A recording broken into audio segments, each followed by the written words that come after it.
Religion is one of the most powerful cultural forces in the world.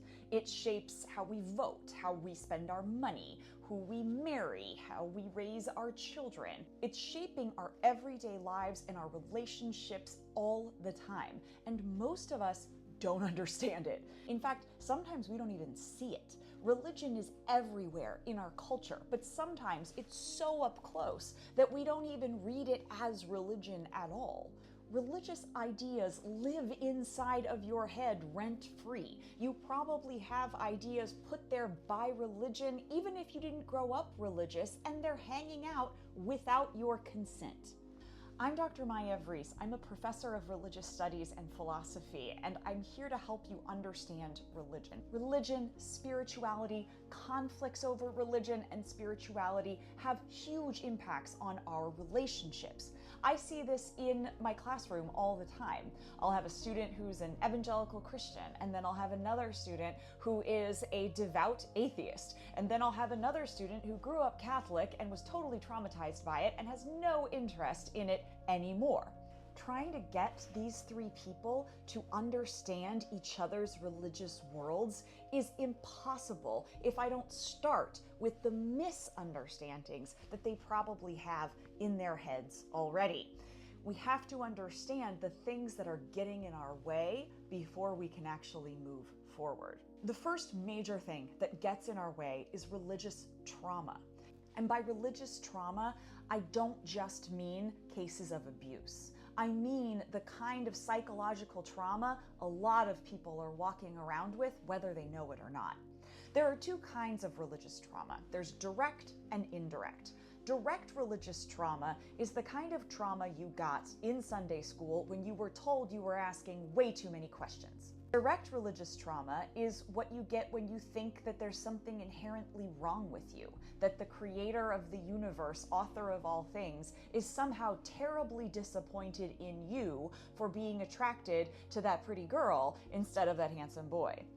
Direct religious trauma can also come from our families, not just our religious institutions. It can make us feel inherently sinful, or it can tell us that we're the only ones who have the right religion and everyone else in the rest of the world is going to be destroyed.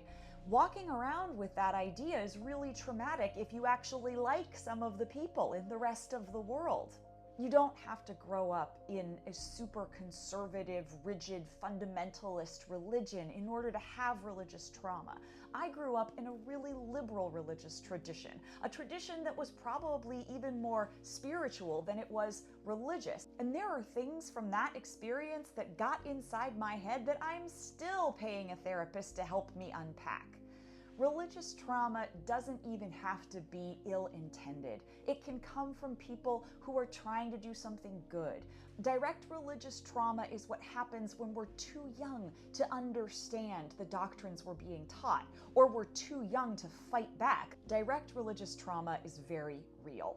I'm not a psychologist, I'm a religious studies professor, but I have seen how understanding religion, understanding its history, understanding its role in culture, understanding the ways its doctrines have evolved and changed over time, helps us heal. It helps us understand that the things that traumatized us most were human things, and human things can be wrong.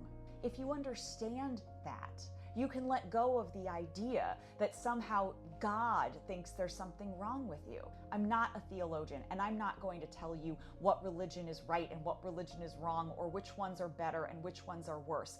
But I will go out on a limb and say that God is not disappointed in you because you liked the pretty girl instead of the handsome boy. I'm completely convinced that the creator of the universe does not care whether or not you had a crush on Sam or Sally. The creator of the universe, I hope, has better things to deal with.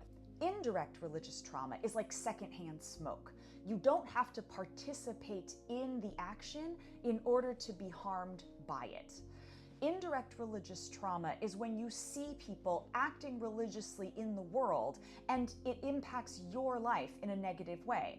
If you're old enough to remember 9/11, that's an example of national indirect religious trauma, meaning that as a nation, we were traumatized by this extremist form of religion. And many of us walked away from that experience feeling like religion itself was dangerous, that it was violent, that it inspired people to do terrible things, and that the world would be much better off if we could just stop being religious. The problem with that idea is that it doesn't seem to be working. People are religious. Humans are religious beings, and we're not going to stop being religious beings just because some of us use their religion in terrible ways. Indirect religious trauma can come from the idea that religion itself is the problem, that whether it's Christianity or Judaism or Islam, just the idea of there being an organized institution is inherently dangerous. This isn't true. It feels true when we're watching people blow up buildings or abuse children, but it isn't true because religious institutions also create beauty and compassion and charity, and there's no possible way for us to weigh out the good and the bad of religion and say, well, it causes more harm than good. That kind of calculus is just nonsensical. And more importantly, as long as we're engaged in this process of condemnation, we're actually getting in the way of understanding. And understanding is key.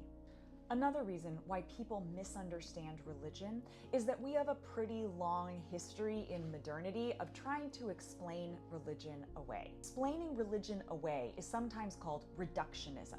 Reductionism is the idea that religion, this complicated, three-dimensional, multicultural thing, can be distilled down to one thing.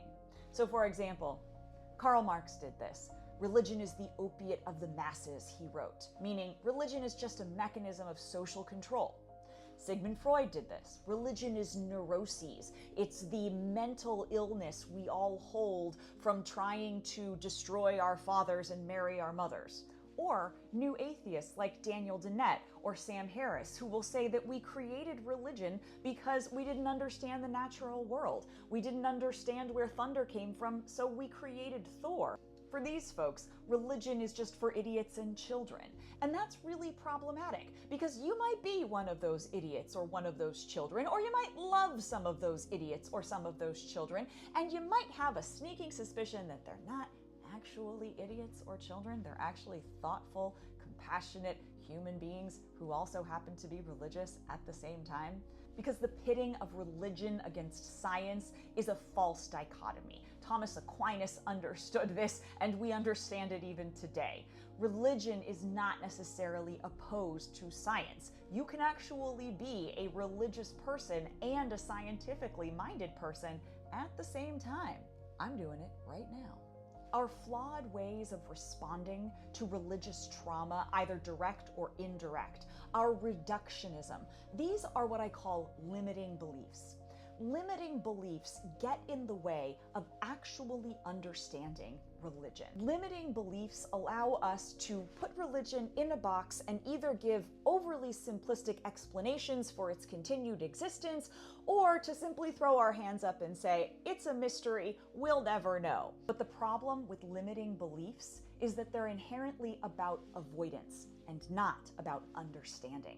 If these are the kinds of questions you want to ask, like and subscribe, and please put your questions about religion in the comments. I literally answer questions like this for a living, and I would love to answer yours. I'm Dr. Maya Vries, and this has been Reframing Religion. I'll see you later.